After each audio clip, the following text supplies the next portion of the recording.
What's up, guys? It's Dustin back with another video. Just wanted to do another quick what I've been watching lately. These are all Criterion films this time. The Barnes & Noble sale just ended, and I got a couple for Christmas, and my to-watch Criterion pile is just steadily growing. So I want to knock some of these films out. But I've been watching some good stuff, so let's dive right in. First up, a film from 1983, directed by Lawrence Kasdan. I just watched this last night. I'm talking about The Big Chill. This wasn't really a movie that was ever on my radar, but we have a local shop here where you can get these for super cheap. And anytime I'm in there and I see that they have a title, I always snag it just because they are so cheap. And I'd heard some good things about this, but I actually really enjoyed this film. It's a pretty simple story. It's about a group of friends that come together after the death of one of their friends. Ensemble cast: Glenn Close, Jeff Goldblum, William Hurt, Kevin Kline, all kinds of people in this. Meg Tilly. I really enjoyed this one. I can definitely see this being like a comfort film for a lot of people. And it just has that warm, cozy kind of vibe. It has a great soundtrack too. Tons of old like R&B and Motown and stuff like that.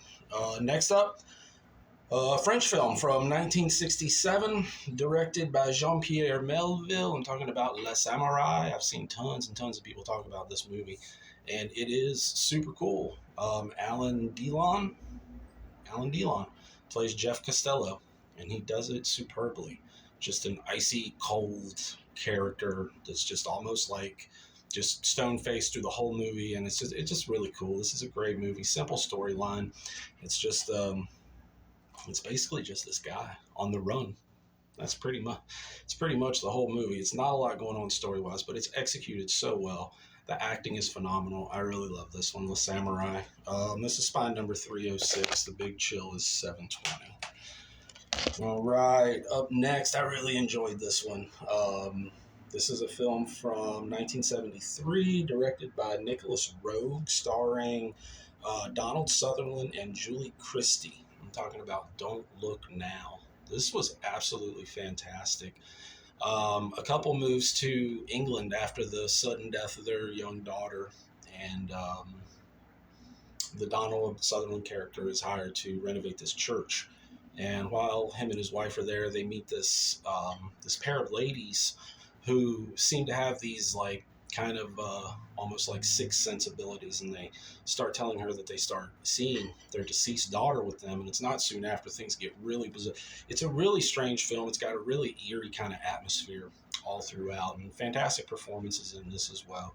I really like this one. It's really just a cool style. I loved everything about this. I've watched this one twice actually now. Don't Look Now, 1973, spine number 745. Up next, a film from Michael Powell, 1960, starring who's the star? Carl Boehm. Talking about Peeping Tom.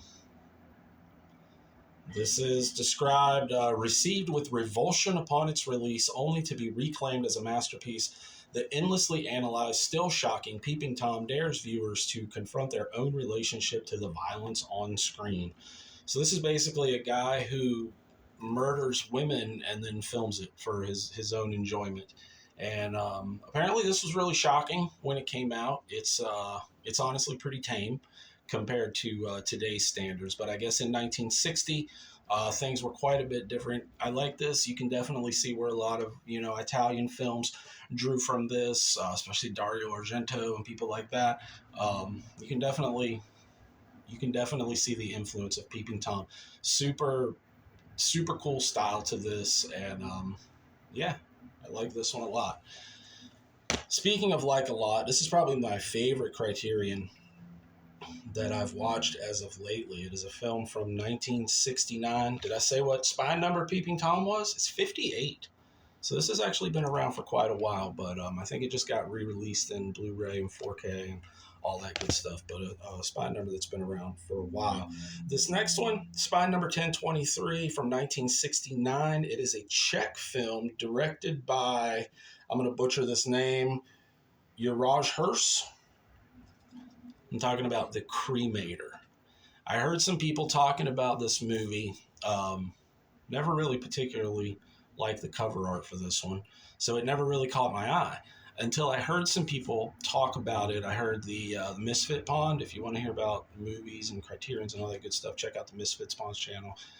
He's really great at talking about this stuff. But he recommended it. Some other people recommended it. So I decided to give it a chance during the sale. And I absolutely love this movie. It is so fucking dark and so just bizarre. It's basically this man who works as a cremator, and he believes that the only way someone's soul can be released is through cremation, and he's very, very into his work. And as his character starts to, be fleshed out, the more and more it seems the Nazism is spreading, and he is trying to be recruited into this Nazi party with this intense love of cremation. It's described as like a black comedy or a dark comedy. I really struggled to find the comedy in this. There's like this one couple that kind of drifts in and out of the story at various points, and they provide a little comic relief, but mostly this movie is just fucking dark and weird and twisted, and it never looks. This movie is from 1969, and if you watch this, it could have honestly come out today. There's nothing that dates this. There's nothing that makes it look like it's from a certain, time period, especially the late 60s. It's just an absolutely phenomenal film. I highly, highly recommend you check out The Cremator. So there you go. There's what I've been watching lately. All that good stuff. What have you guys been watching? Did you get any Criterions for Christmas? Happy New Year, everybody, by the way. If you're new to the channel, hit like, hit subscribe, leave a comment. Have a good day.